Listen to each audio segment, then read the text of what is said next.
શિવનું કયું માન્યું નહીં. મારી અજ્ઞાનતા, મારો ભ્રમ મેં હું રામ ઉપર નાખવા ગઈ.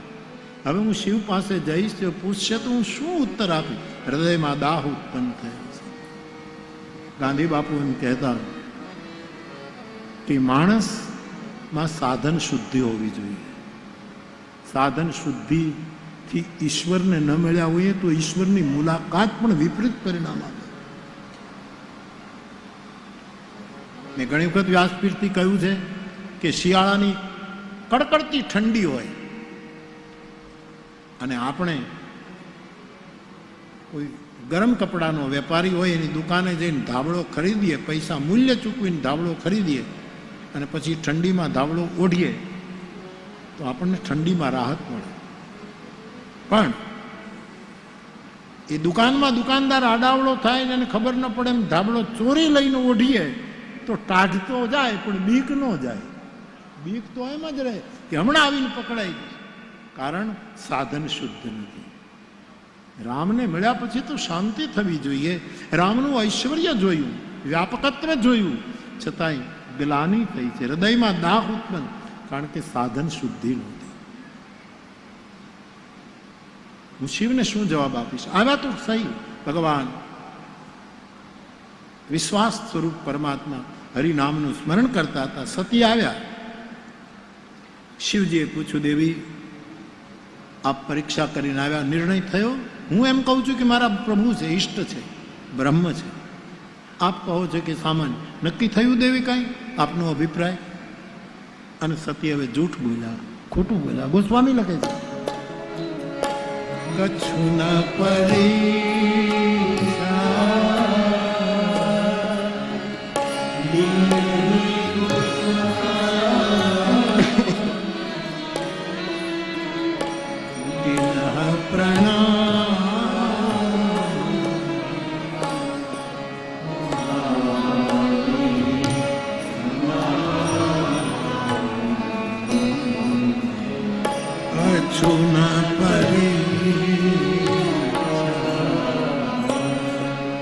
તબ શંકર દેખે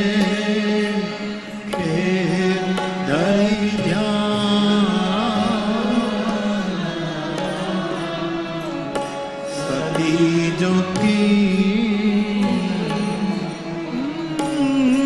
ચરિત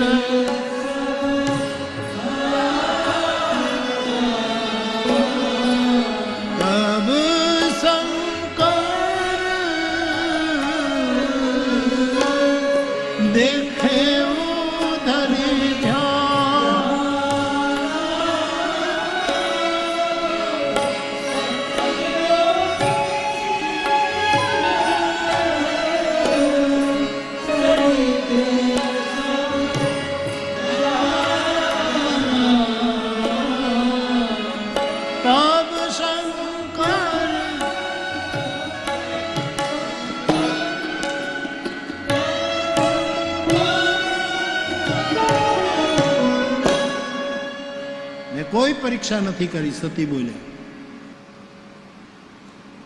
આપે પ્રણામ કર્યા, મેં પ્રણામ કર્યા. શિવજીને સતીના શબ્દો ઉપર એમ લાગ્યું કે કંઈક છુપાવે છે, એટલે શિવજીએ ધ્યાનમાં જોયું તો સતીએ જે કંઈ કર્યું બધું દેખાયું. કે સીતાનું રૂપ લઈને ગયા, રામથી આગળ આગળ ચાલવા માંડ્યા, રામ એને ઓળખી ગયા, પ્રભુએ ઐશ્વર્ય બતાવ્યું. આ બધું જ ધ્યાનમાં. ધ્યાન એવું માધ્યમ છે. કોઈ સમર્થ સદગુરુ જો મને ને તમને ધ્યાનમાં પ્રવેશ આપે તો આદમીમાં સર્વજ્ઞતા સુધીની શક્તિ ઉત્પન્ન થાય. સર્વજ્ઞતા સુધી યાદ રાખવાનો, સમજીને વિચાર. સર્વજ્ઞ ધ્યાન. અને આખી ગોરખ પરંપરા એને ધ્યાનની અનેક રીતો ઉપજાવી. ભગવાન બુદ્ધ નહીં તો ધ્યાન ઉપર જ વધારે વધારે કેન્દ્રિત રહ્યા છે. ધ્યાન જ, ધ્યાનની આ શક્તિ. પણ આપણા જેવાને કઈ ધ્યાનમાં કઈ આપણું ખબર ન. અમારે લાલ બાપુ તો એમ જ કહેતા કે ધ્યાન કરવા કરતા ધ્યાન રાખવું. ધ્યાન કે આપણે બરાબર છીએ, બીજાને હેરાન તો નથી કરતા, ધ્યાન રાખવું. આ સૂત્ર બહુ લાલ બાપુ, દેબી લાલ બાપુ એનું આ સૂત્ર. શિવજી તો બધું સમજી ગયા પણ બોલ્યા નહીં, કારણ કે કરુણા મૂર્તિ છે. હવે વિચાર કરે કે સતીએ સીતાનું રૂપ લીધું તો મારે એની સાથે સંબંધ કેમ રખાય? સીતા તો મારી માં છે, રામ મારા ઈષ્ટદેવ, સીતા મારી ઈષ્ટદેવી. હવે એણે સીતાનું રૂપ લીધું તો હું એની સાથે ગૃહસ્થ જીવન જીવી ન શકું, એ મારી માં છે. હવે મારે શું કરવું?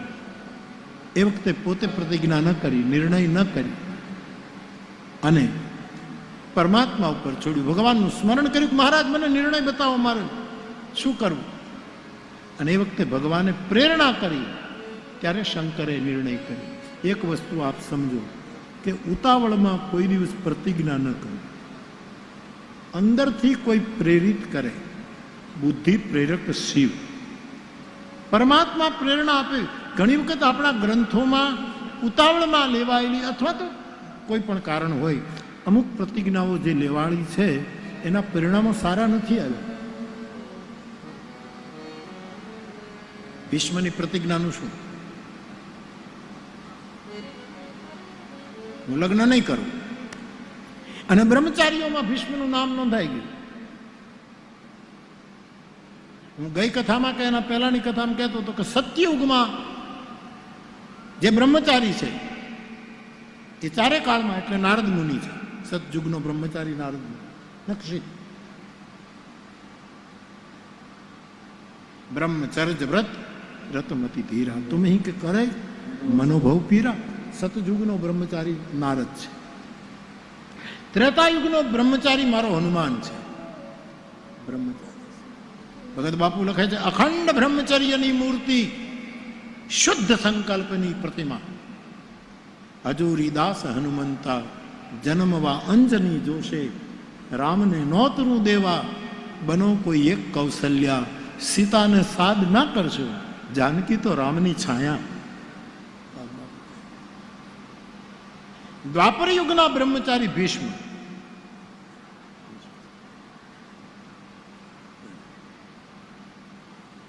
અને આલોચનાની દ્રષ્ટિએ નહીં પણ આમ થોડુંક વિચારવું પણ પડે. વિનોવાજી જ કહે છે કે ભીષ્મનું બ્રહ્મચર્ય વ્રત નહોતું, પિતૃચર્ય વ્રત હતું. એણે બાપને આપેલું વચન એ બ્રહ્મચર્ય નથી, એ પિતૃચર્ય. કેવો શબ્દ ઉઠાવ્યો, પિતૃચર્ય છે, બ્રહ્મચર્ય નથી.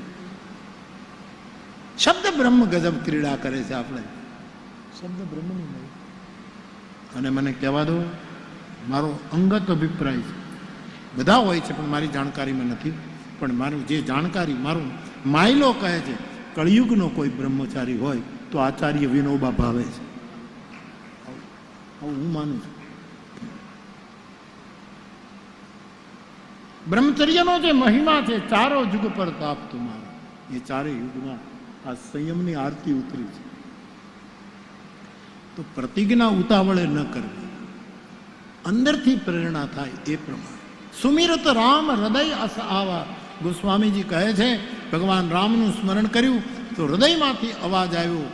એ શંકર ભગવાને પકડી નક્કી કર્યું કે સતીનું આ શરીર હશે ત્યાં સુધી એનો અને મારો ગૃહસ્થ સંબંધ બંધ.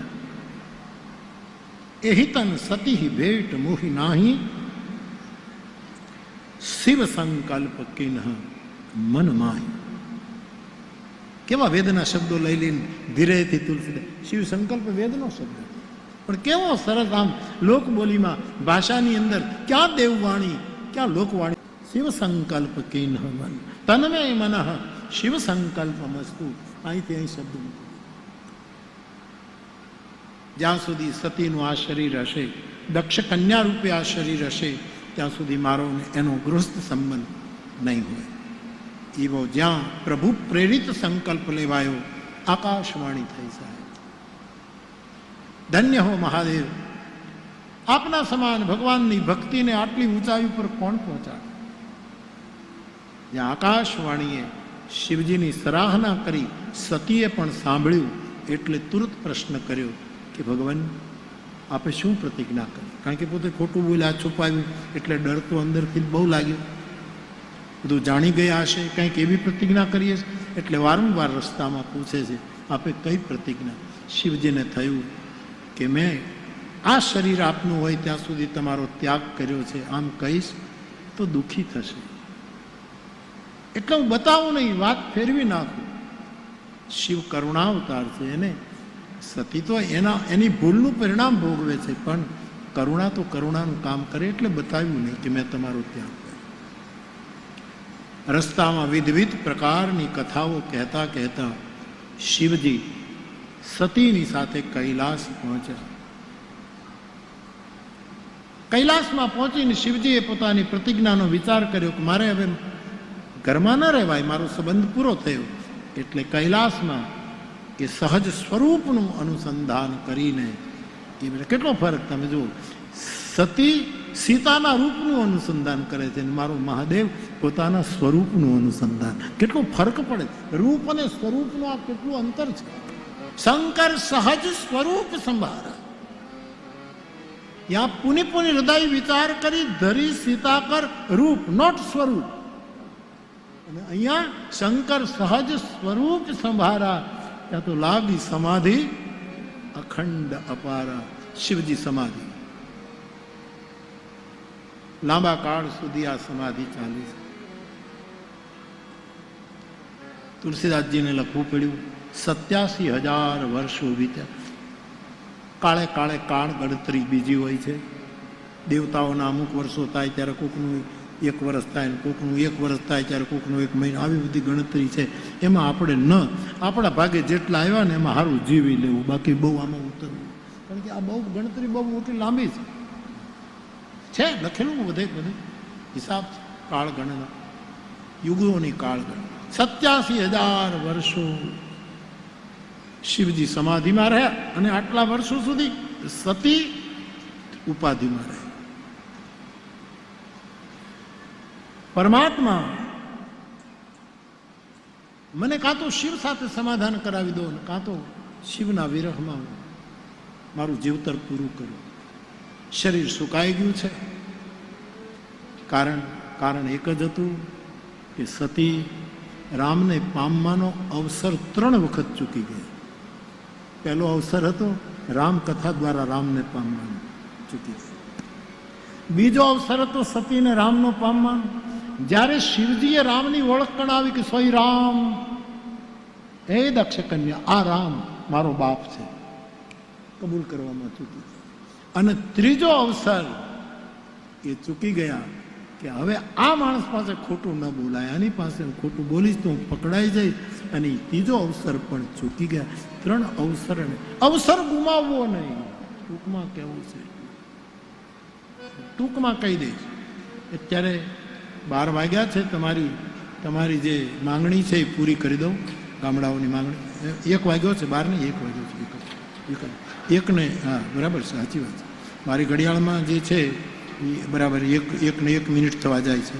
આમાં 3 મિનિટ વધારે છે. કાલે હરખું કરી નાખશે સાહેબ. એ કાલ મારી હારે આવ્યો હતો ને એટલે રહી ગયું, નહીંતર તો સરખું છે. એટલા માટે તો અવસર ન જવા દો. આપણી અવસર જાય છે. 10-15 મિનિટમાં શોખ થાપીને જન્માડી દઉં તમને, પછી આજની કથાને વિરામ આપું. ચાલો.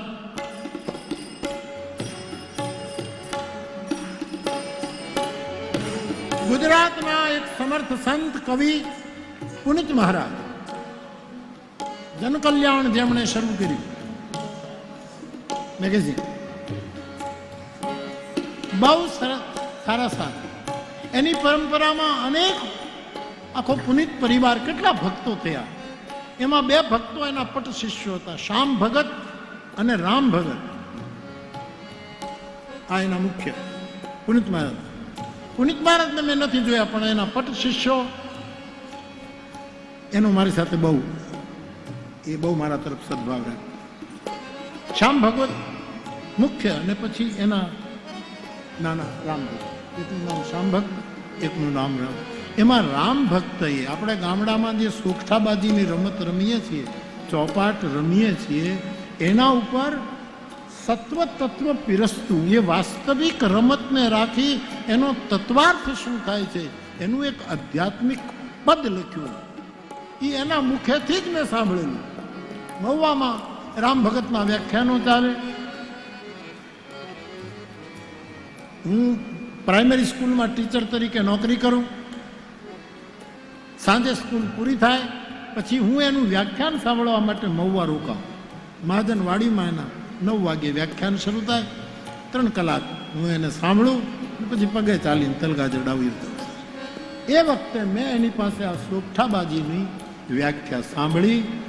એ મારે તમને ટૂંકમાં કહેવી છે.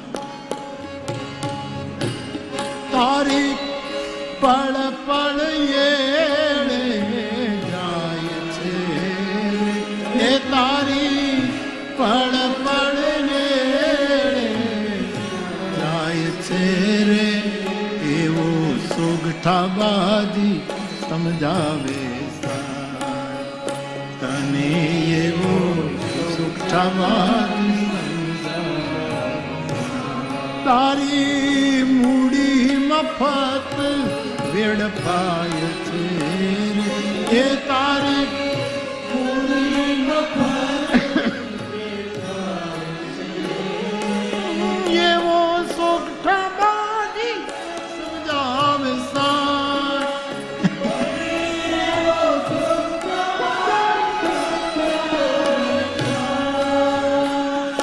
આ દીર્ઘ પદનું મુખડો છે. પુનિત મહારાજના શિષ્ય રામ ભગત કહે, હે જીવાત્મા, તારી પળ પળ એળે જાય છે. તને આ સોગઠાબાજી તને સાર સમજાવે છે કે તું તારું જીવન એળે જઈ રહ્યું. તારી મૂડી મફત, શ્વાસની મૂડી ખર્ચાઈ રહી છે, તારા શ્વાસની મૂડી વેડફાઈ રહી છે, એવો સાર તને સોગઠાબાજી શીખવે છે. હવે ગામડાના આપણને ગામડાવાળાને બધાને ખબર છે સોગઠાબાજીનું રૂપ કેવું હોય. તમારા ગામમાં એક જૈન પરિવાર, ગબુરભાઈ સંઘવી, 24 કલાક એને ત્યાં સોગઠાબાજી જોઈ. અને અમે નાના ત્યારે અમે ઊભા જોયા કરે. સોગઠાબાજીમાં આપ જાણો છો, કપડાની એ ચોપાટ હોય છે, એના 4 બાજુ એના પત હોય છે, વચ્ચે જ્યાં સોગઠું પાકી જાય એ ખાનું હોય છે, અને એક પતમાં એક લાઈનમાં 8-8ની 3 લાઈન હોય. ખાના જે 8-8 8 × 24 એકમાં ખાના હોય. અહીંયા 24 એ 96 ખાના હોય. રામ ભગત એને આધ્યાત્મિક રૂપ આપતા અમે લખે છે કે આ સોગઠાબાજી શું છે. ચારે બાજુ 4 યુગ, વચ્ચે હરિધામ છે, જીવાત્માને પ્રભુ પાસે પહોંચવાની હામ છે. આ 4 જે ચોપાટના પહેલાથી 4 યુગ છે, એક સતયુગ, એક ત્રેતાયુગ, એક દ્વાપર યુગ અને એક કલયુગ. વચ્ચે જે ચોરસ હોય જ્યાં સોગઠું પાકી જાય એ પરમાત્માનું ધામ છે, એ વૈકુંઠ છે. ચારે બાજુ 4 યુગ, વચ્ચે હરિધામ છે, પ્રભુ પાસે પહોંચવાની છતાં માર્ગમાં બહુ અટવાય છે, એ છતાં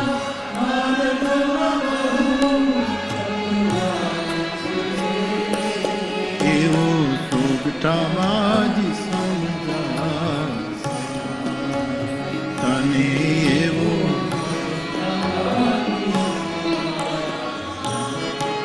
ચોપાટનું ચિત્ર આપની સામે આવી ગયું. એ 4 બાજુ એ 4 યુગ, વચ્ચેનું ખાનું જ્યાં સોગઠું પાકી જાય એ ભગવાનનું ધામ કે જે નિર્વાણ પામી ગયું. હવે એક એક પદમાં 24 ખાના હોય. 24 ખાનાઓ એમાં દેખાય છે.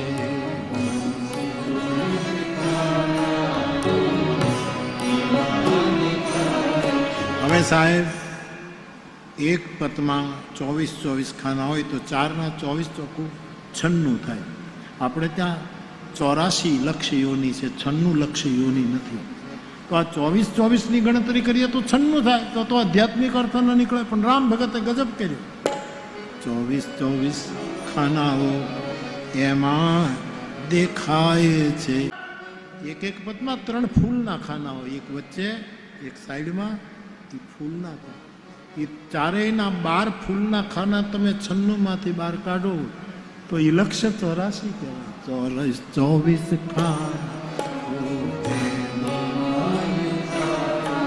અને ચોકડીના 12 બાદ એમાંથી એ તો લક્ષ્ય 84 કહેવાય છે. એ તો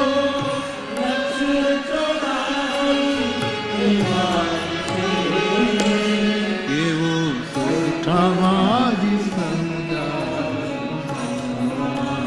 તને એવો.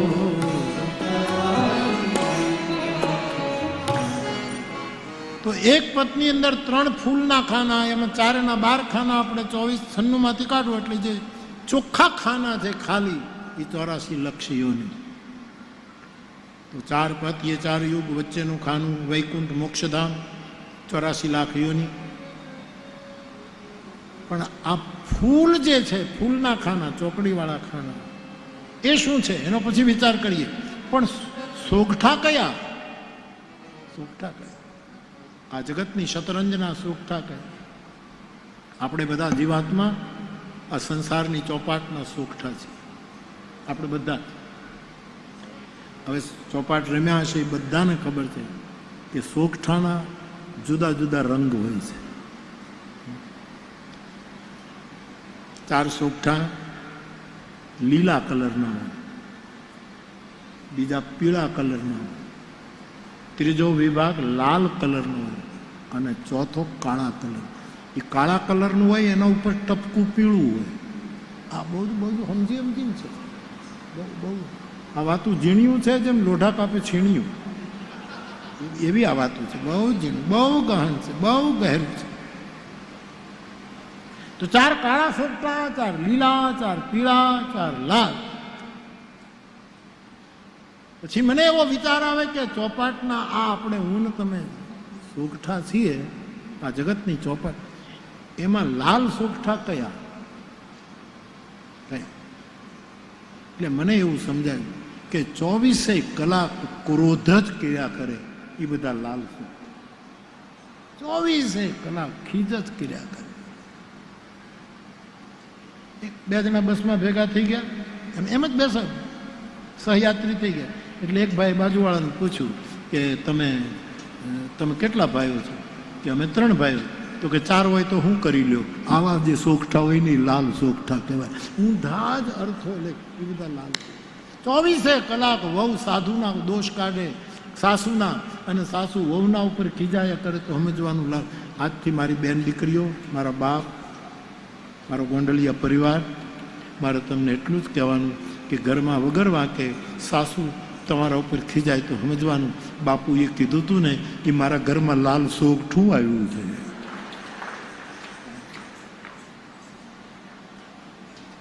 સતત ક્રોધ કરે. તુલસીદાસજીએ રામાયણમાં લખ્યું છે, સદા રોગ વશ સંતત ક્રોધી. નિરંતર ક્રોધ કરે એ માણસ જીવતો નથી, મરેલો છે, ખાલી શ્વાસ લે છે. 14 જણા મરેલા છે, જીવતા હોય એમાંનું એક નામ સંતત ક્રોધી. આ બધા લાલસો કારણ વગરના જે ખીજ કરતા હોય. એક જણને કારણ વગરનો લાફો માર્યો, બજારમાં નીકળ્યો તમે, હામાં મળ્યું, 2 લાફા ઝીકી દો. એ લોકો પણ કાંઈ કારણ શું? મારો કાંઈ ગુનો નહીં, કે તમે તો ગુના કરો જ નહીં, તમારે મારવાની જે ટેવ કોઈ ભૂલી જાવ, તમારે ટેવ છે. આ બધા લાલ સોગઠા. 4 કાળા સોગઠા. ઓહો, વિચાર કાળા, વર્તન કાળું, દ્રષ્ટિ કાળી, બોલવું કાળું, બધું જ અંદર ભીતર કાળાશ જ છે. આવા કપટી માણસો એ સમાજની ચોપાટના કાળા સોગઠા. 4 પીળા સોગઠા. પીળો રંગ લોભનો ગણાય, લોભનો રંગ પીળો છે. ઋષિઓનું ચિંતન તો તમે જુઓ સાહેબ.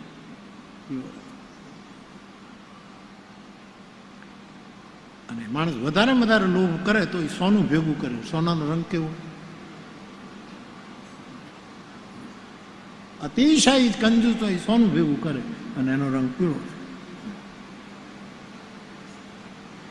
ઓશોએ તો બહુ જ ફની કોમેન્ટ કરી, બહુ જ સુરુચિ ભંગ થાય એટલા માટે હું ન કહું.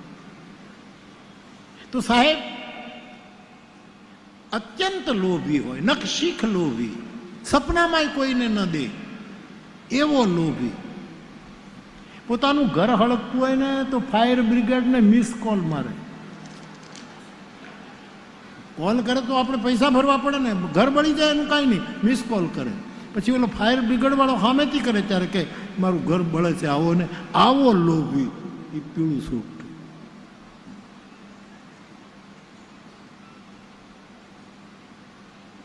ચાર કાળા સોગઠા, કપટી માણસો કાળા સોગઠા, લોભી માણસો પીળા, ક્રોધી માણસો લાલ.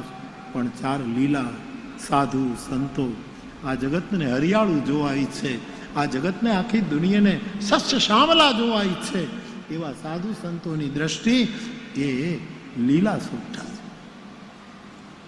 તો 4 પેલા વિભાગ એ યુગ, 84 ખાના, 84 લખ યોની સોગઠા આપણે બધા.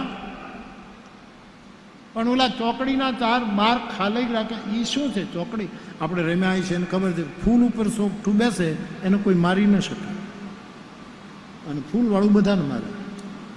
અમુક સમાજના સ્થાનો એવા છે, એવા સ્થાન ઉપર લોકો બેસી જાય છે ને એ બીજાને માર્યા જ કરે, કોઈનો માર ન ખાય. અમુક સત્તાના સ્થાન, અહંકારના સ્થાન, એવા જે કોઈ પછી અનેક પ્રકારનો અહંકાર, પદના સ્થાન, પ્રતિષ્ઠા, આ બધા ફૂલના સોગઠા છે. એટલે રામ ભક્ત લખે છે,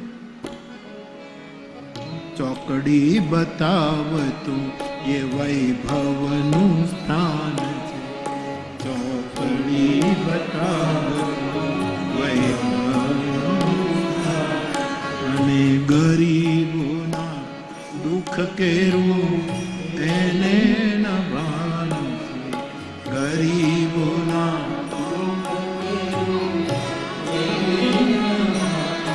એ તો ભોગટમાં બેઠો ફૂલાય છે, એ તો ભોગટમાં બેઠો ફૂલાય છે. એવો સોગઠાવાજી સમજાવે મને, એવો સોગઠાવાજી. તો ફૂલના સોગઠા એ વૈભવનું, અહંકારનું સ્થાન છે. પદ પ્રતિષ્ઠા અને પૈસાનું સ્થાન, એના ઉપર બેસે એ બીજાને કોઈનું ધ્યાન જ ન રાખે, એ ગરીબોનું ધ્યાન ન રાખે, બીજાને તોડ ઘરે કઢાવી નાખે. કારણ કે કોઈને તો કોઈ એને મારી ન શકે.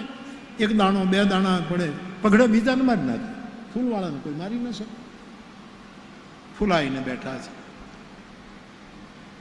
આ રામ ભગત પાસેથી સાંભળ્યા પછી સૌથી પહેલા આના ઉપર મેં 2 કલાક પ્રવચન સનાતન આશ્રમ બાઢડામાં કરેલું, દયાનંદ બાપુની હાજરીમાં. એ વખતે ઇસ્માઇલ વાલેરાન, તખતદાન ગઢવીન આ બધા બેઠેલા. ત્યારે મને કીધું બાપુ બોલો. ત્યારે મેં કીધું બાપુ આ બોલો, તમે પંજાબી સાધુ છો, તમને સોગઠા, કારણ કે હું કાઠિયાવાડમાં જ મારો ભેખ આખો સફળ કર્યો. ત્યારે મને બરાબર યાદ છે કે રામ ભગત પાસેથી સાંભળ્યા પછી પહેલી વાર પ્રસ્તુતિ મેં ત્યાં કરેલી. આ મને યાદ આવે એવું છે.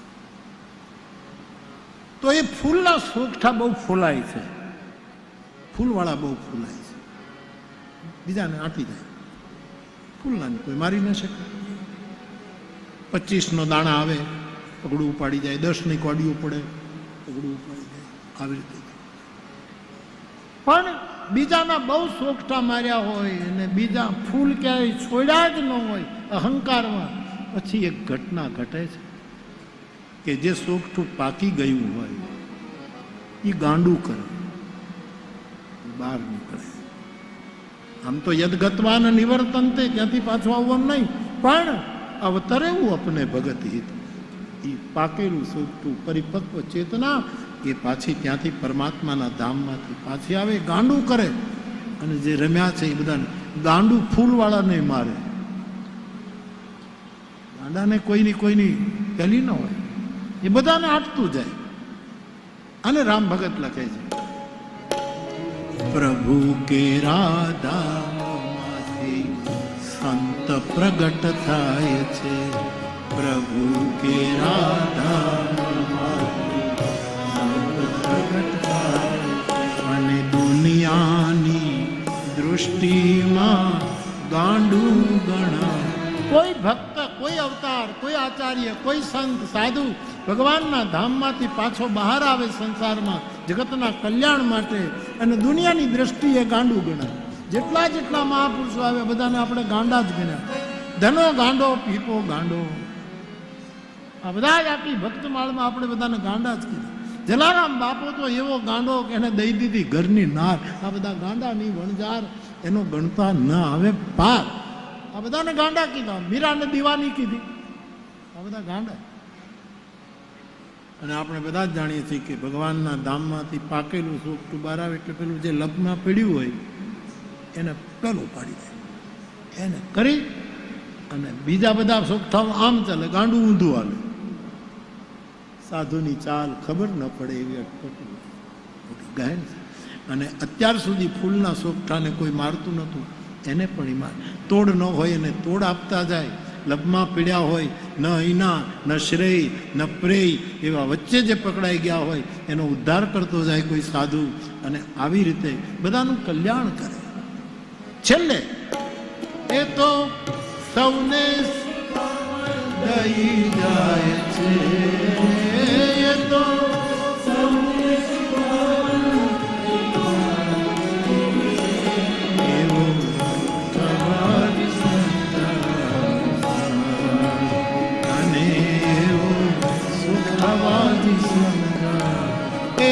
તારી મૂડી મફત મેળ થાય છે રે, તારી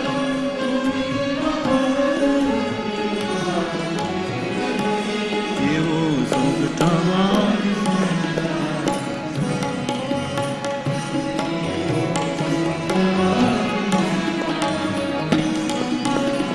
આવું જ તત્વજ્ઞાન પુનિત મહારાજના એક બીજા શિષ્ય 52 પત્તા ઉપર કર્યું.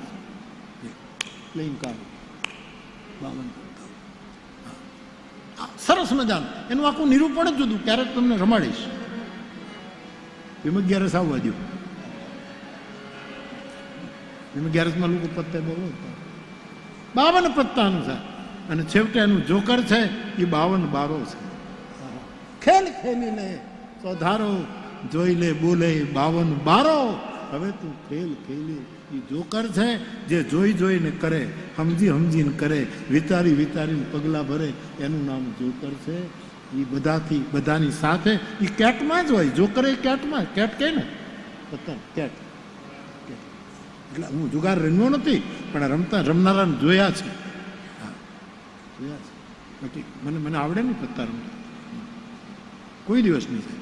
હા, અમારે ઈશ્વર કાકા હતા ને બહુ રમતા. મેં એટલી એની સેવા કરી કે મને કે મહુવા જાત ભણવા કે આ કેટ લેતો આવજે, એટલે મને રૂપિયો આપે અને એને કેટ હું લેતો. કાકા એની બેઠક હતી, ચોકીદાર એક અભરામ કાકા હતા. 2-4 જણા પોતાનો સમય વ્યતીત કરે. ગામડામાં તો પૈસા ક્યાં હતા, એટલું થોડું ઘણું હોય. તો એ 52 પત્તાની જે રમત છે એના વિશે પણ ચિંતકોએ આપણને સમજાવવા માટે, એવું જ શતરંજની રમત ઉપર પણ શતરંજમાં મને સૂચકો પડતો. શતરંજની જે ચાલ છે ને એમાં આપણને ખબર પડતી નથી, એટલે એમાં હું ન જાઉં. પણ આ પત્તાવાળી વાત તો હું તમને આ કથામાં તો નહીં, પણ પછી 42 વર્ષ પછી પાછી જ્યારે કથા હોય ક્યાં 42 વર્ષ પછી 52 પત્તાની વાત કરવાની. મોરારી બાપુ સમજીને બોલો. બાપ ભરોસો દૃઢ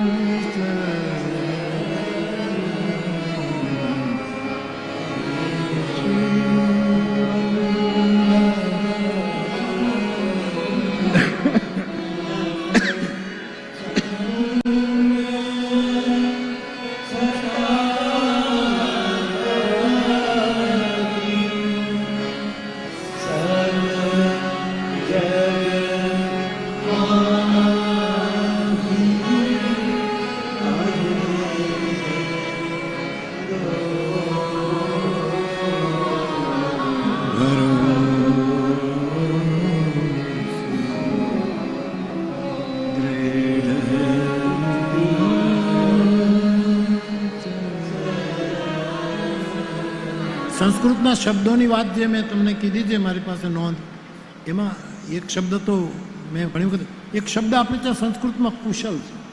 કુશલ એ પેલો જે યજ્ઞમાં તપોવનમાં ગુરુકુળમાં છાત્રોને ગુરુ કહે કે જાઓ દર્ભ લઈ આવો યજ્ઞ માટે અનુષ્ઠાન. એ દર્ભ બહુ જ નૂકીના હોય છે, એકદમ ધારદાર, લોહી કાઢે આપણને, ડાબ ડાબ. એ આશ્રમવાસીઓ દર્ભને ચૂંટે, કુશને ચૂંટે અને છતાંય લોહી ન નીકળે એના માટે શબ્દ આવ્યો કુશલ. કુશ તોડે છતાંય લોહી. એવો જ એક શબ્દ આવ્યો મૃગ. મૃગ તો બધા પ્રાણી માટે વપરાય. મૃગ એટલે કોઈ પણ પ્રાણીને તમે મૃગ કહી શકો, પણ કાલાંતરે મૃગ એટલે હરણ થઈ ગયું. મૃગ એટલે હરણમાં જ વપરાય. બાકી આ શબ્દનો જે આખો વિસ્તાર, શબ્દ બ્રહ્મનો જે આખો પરિવાર વિસ્તાર છે, એમાં કુશલ શબ્દ રહી જતો હતો. કુશલ તો ભરો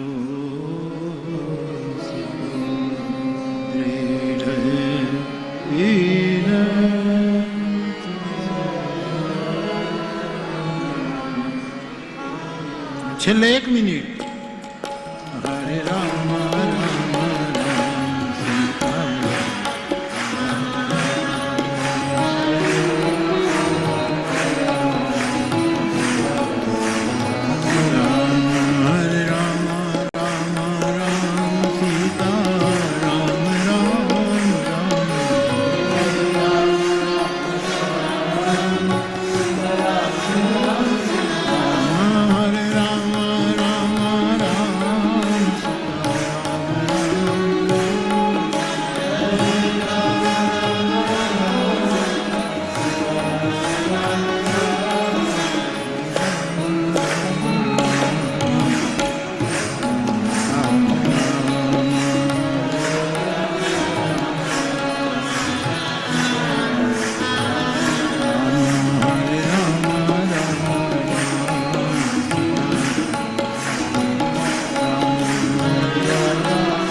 તો બાપ ચોથા